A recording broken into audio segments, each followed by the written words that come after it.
معزز سامعین و ناظرین، میں آپ کا اپنا حکیم محمد انصار القادری AM قادری دواخانہ پاک بڑا مراد آباد۔ جیسا کہ موجودہ دور کے تلبینے کی حقیقت کے تعلق سے میں نے پچھلی ویڈیو میں ذکر کیا تھا کہ انشاءاللہ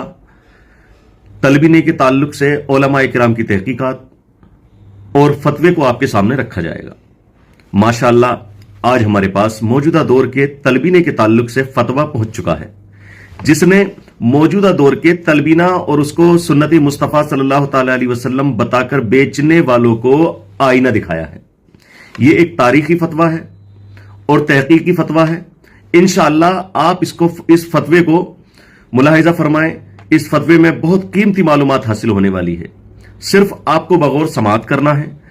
فتویٰ ہے نوری دارالفتاء اتراکھنڈ سے مفتی غلام مصطفیٰ نعیمی صاحب قبلہ نے تحریر کیا ہے، جس پر جامعہ نعیمیہ مراد آباد کی تمام تر تصدیقات موجود ہیں۔ کیا فرماتے ہیں علماء دین و مفتیان شرامتین مسائل ذیل کے بارے میں کہ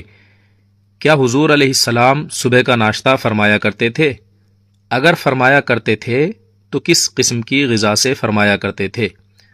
اگلا سوال ہے، اگر کوئی شخص اپنے سامنے رکھے ہوئے ایک پاؤڈر جس میں کچھ پسے ہوئے میوے وغیرہ شامل ہوں،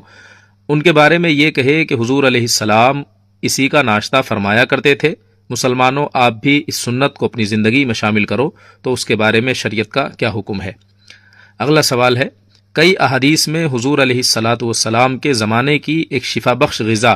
جس کا نام تلبینہ ذکر کیا گیا ہے، اس کے بارے میں رہنمائی فرمائیں کہ اس کی حقیقت کیا ہے، یعنی اس پکوان میں کیا کیا اشیاء شامل ہوا کرتی تھیں۔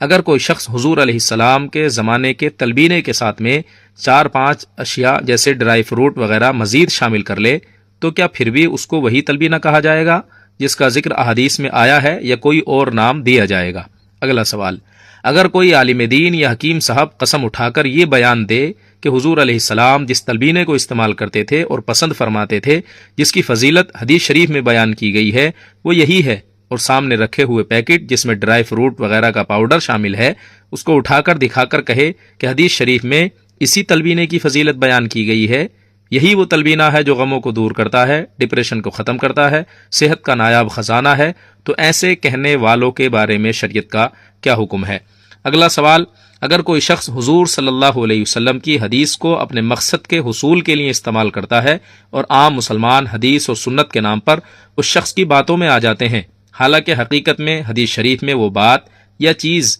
ایسی نہ ہو جس کو وہ شخص بیان کرتا ہے، تو حدیث اور سنت کی آڑ میں اپنا کاروبار کرنے والے کے بارے میں حکم شرع کیا ہے؟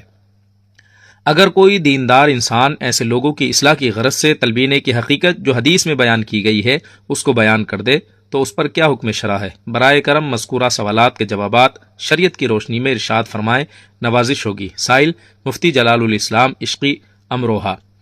اب اس کا جواب جو ہے وہ دیا گیا ہے، یہ صفحہ نمبر 1 ہے، 4 صفحات میں تفصیلی جواب جو ہے وہ موجود ہے۔ یہاں پر ہم ویڈیو لمبی نہ ہو جائے اس لیے جو ہے وہ اس کا اسکرین شاٹ آپ کو دکھا رہے ہیں، خاص چیزیں آپ کے سامنے ذکر کریں گے۔ یہ اس کا دوسرا جو ہے صفحہ ہے، آپ اسکرین روک کر اس کو خود بھی جو ہے وہ پڑھ سکتے ہیں۔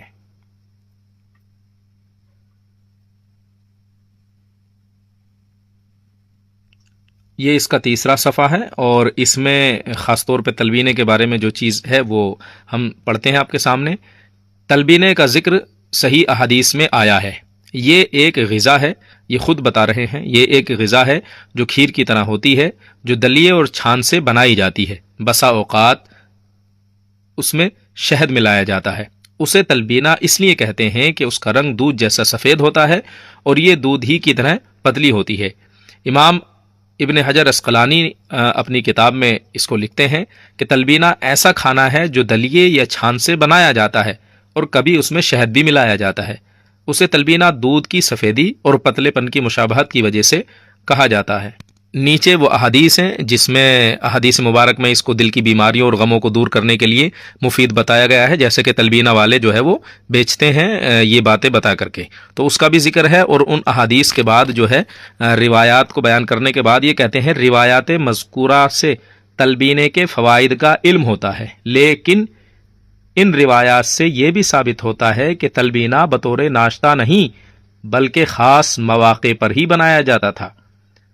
مثلا بیماری کے لیے، بیمار کے لیے، یا میت کے اہل خانہ کے لیے، یعنی کوئی شخص بیمار ہوتا تھا اس کے لیے یا میت کے اہل خانہ کے لیے۔ یہاں یہ بات بھی ذہن نشین رہے کہ یہ فضیلت صرف اسی تلبینے کو حاصل ہے جو اس وقت رائج تھا، جس کی تشریح امام ابن حجر عسقلانی نے دلیے دودھ اور شہد سے کی ہے، اور اس کے ساتھ یہ بھی لکھا ہے، کیا لکھا ہے؟ اور تلبینہ اسی وقت فائدہ مند ہے جب یہ باریک اور پتلا ہو، گاڑھا اور کچا نہ ہو۔ معلوم ہوا، جواب میں جو فتویٰ ہے اس میں کیا موجود ہے؟ معلوم ہوا کہ صرف ان اشیاء کا ہونا ہی کافی نہیں، بلکہ اسی طرح تیار کرنا بھی ضروری ہے، تبھی مذکورہ فوائد حاصل ہوں گے۔ اگر دور حاضر میں لوگ اپنی ثواب دید اور تحقیق کے مطابق اس پر کچھ اور چیزوں کا اضافہ کرتے ہیں تو اس پر بعینی ہی اسی تلبینے کا اطلاق اور اسی کے فوائد بیان کرنا درست نہ ہوگا۔ ممکن ہے وہ اضافہ کردہ چیزیں انسانی صحت کے لیے ویسی مفید نہ ہوں جیسی حضور علیہ السلام کی بیان کردہ چیزیں مفید ہیں، اور بجائے فائدے کے نقصان پہنچ جائے۔ آگے اب ذکر کردہ تفصیلات کی روشنی میں یہ ایک خلاصے کے طور پر جوابات شارٹ میں آگے لکھے ہیں جن کا آپ کو سنانا ضروری ہے۔ ذکر کردہ تفصیلات کی روشنی میں آپ کے سوالات کے جوابات ترتیب وار درج ہیں۔ نمبر 1، حضور صلی اللہ علیہ وسلم دور حاضر کے عرف کے مطابق ناشتہ نہیں فرماتے تھے۔ نمبر 2، بوقت صبح حضور علیہ السلام نے عجوہ کھجور اور شہد کھانے کے فوائد بیان فرمائے ہیں، لیکن خود حضور کا عادتاً ان اشیاء کو بطور ناشتہ مسلسل کھانا ثابت نہیں۔ نمبر 3، اپنے تیار کردہ، یہ خاص طور پہ سننے کی چیز ہے، اور جو ہمارے بیچنے والے حضرات ہیں وہ بھی اس چیز پر توجہ کریں کہ اپنے تھوڑے سے کاروبار کے چکر میں گناہوں کے دلدل میں نہ پھنسیں۔ اللہ رب العزت برکت اور روزی دینے والا ہے، اور جو حضرات خریدنے والے ہیں وہ بھی توجہ فرمائیں۔ نمبر 3 کا جواب، اپنے تیار کردہ پاؤڈر کو وہی تلبینہ بتانا جس کی فضیلت احادیث میں آئی ہے، جسارت بیجا اور سرکار مدینہ کی ذات پر جھوٹ گھڑنا ہے، جو سخت ناجائز و حرام اور جہنم میں لے جانے والا کام ہے۔ حضور سید عالم صلی اللہ علیہ وسلم کا فرمان ہے، لا تکذبوا علیہ فإنہ من کذب علیہ یلج فی النار، مجھ پر جھوٹ نہ باندھو کیونکہ مجھ پر جھوٹ باندھنے والا جہنم میں داخل ہوگا۔ نمبر 4، جھوٹ بول کر کاروبار کرنا حرام ہے۔ نبی کریم صلی اللہ علیہ وسلم فرماتے ہیں، من غش فلیس منی، جس نے دھوکہ دیا اس کا مجھ سے کوئی تعلق نہیں ہے۔ اور یہ عمل اس لیے بھی زیادہ قابل مذمت ہے کہ اس میں براہ راست نبی کریم صلی اللہ علیہ وسلم کا نام نامی لے کر دھوکہ دیا جا رہا ہے، جو سخت بدترین کام ہے۔ اس لیے جو لوگ ایسے کاموں میں مبتلا ہیں وہ اس عمل سے باز آئیں، یا وہی تلبینہ تیار کریں جس کا ذکر حدیث شریف میں آیا ہے، یا اپنے تیار کردہ پاؤڈر کی اصل صورتحال بتا کر اپنا کاروبار کریں کہ ہم نے اس تلبینے میں فلاں فلاں چیز کا اضافہ کیا ہے، تاکہ خریدار کو پتہ رہے کہ اس میں کون کون سی اشیاء شامل ہیں، لیکن پھر اس کے متعلق احادیث بیان نہ کریں کہ احادیث اسی تلبینے سے متعلق ہیں جو دور رسول صلی اللہ علیہ وسلم میں تیار کیا جاتا تھا۔ احادیث جو آج کل تلبینہ بیچا جا رہا ہے اس سے متعلق نہیں ہے۔ یہ سامعین و ناظرین کے لیے ہے کہ وہ توجہ فرمائیں کہ اگر کوئی احادیث اپنے تیار کردہ تلبینے پر چسپا کر کے بتاتا ہے تو وہ جھوٹ بولتا ہے، فریب سے کام لیتا ہے، کیونکہ احادیث دور رسول صلی اللہ علیہ وسلم میں جو تیار ہوتا تھا تلبینہ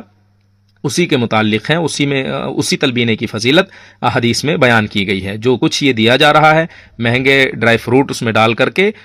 اس تلبینے کے لیے وہ احادیث کی فضیلت حاصل نہیں ہے۔ نمبر 5، جو شخص ایسے سامان کی حقیقت سے لوگوں کو آگاہ کرے اور صحیح صورتحال سے باخبر کرے وہ یقیناً قابل تحسین ہے۔